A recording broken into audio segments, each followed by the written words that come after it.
A couple who've been battling the Earthquake Commission since their property was damaged in a big storm in Whanganui nearly 3 years ago has been left shattered by the experience. English immigrants Mark and Nicola Goodyear lost a massive chunk of their Bastia Hill section to a landslide in June 2015, and their dream home has officially been deemed a dangerous building ever since. Their son Lewis took our Taranaki Whanganui reporter Robin Martin to visit the house.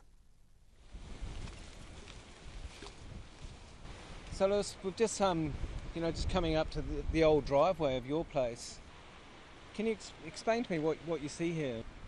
Just years of overgrowth now. The house has been taken over while we're still waiting for the EQC settlement to go through and the insurance settlement to go through. The house has basically just been swallowed by the garden. It's interesting to kind of just watch the family house kind of degrade over a period of time.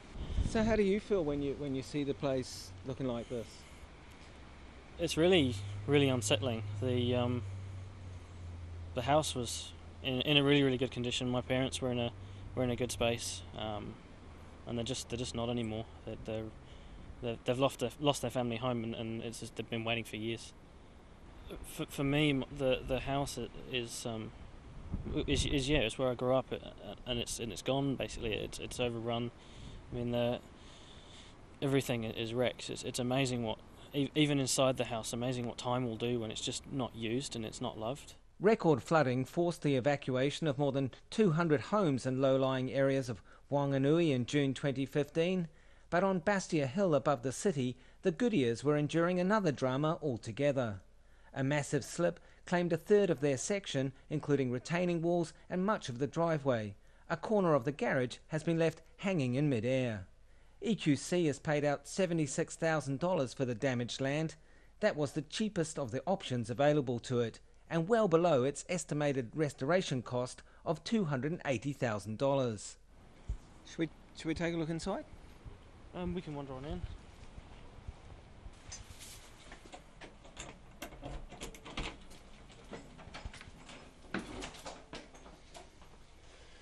Oh yes, the familiar smell of the... So obviously the most obvious place where the damage is through the garage. There's quite large cracks through the floor.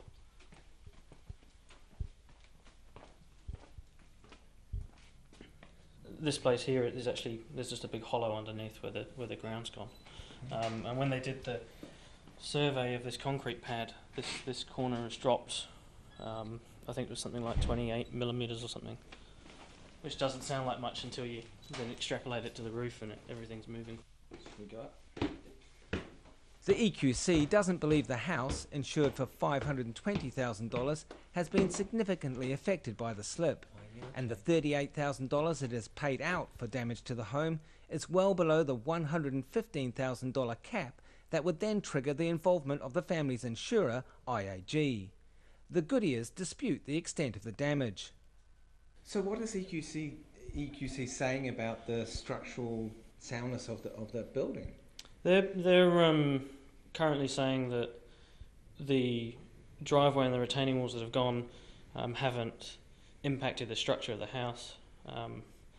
If you walk around the house at the moment, you can see that there's cracks in the walls, and this room, if you put a level on the ground, is quite on a lean towards the corner. So they until EQC will acknowledge that there's damage to the house, we're still kind of stuck.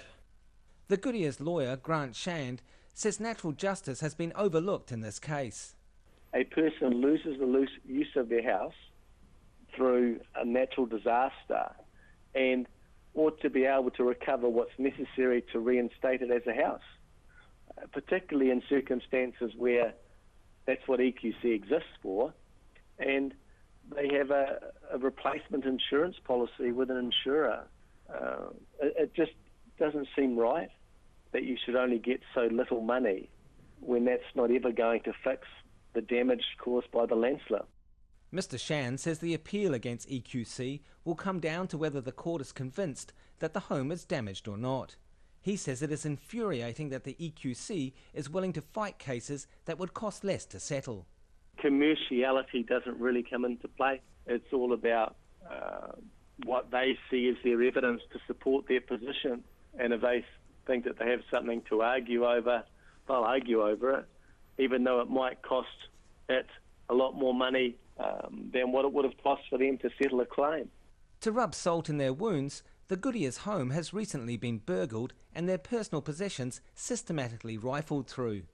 Lewis says his parents are paying a heavy price for their misfortune and he just wants their pain to end. They really want to come back here and start again? I don't really know what my parents want to do anymore. This house has so many good memories and so many bad ones that I don't think my parents can see kind of beyond the next date, because they don't know when it's going to end. So to be honest, I don't know what they want now. They want it over. The EQC says it always endeavours to resolve claims outside of any court process, but it and IAG declined to comment further because the case is now before the courts. The Goodyears are due to meet EQC and IAG in the High Court in September. Meanwhile, the couple is living in rented accommodation, another cost they've been forced to absorb during their protracted battle. I Whanganui mo te hōtaka o te ahiahi, ko Robin Martin ahau.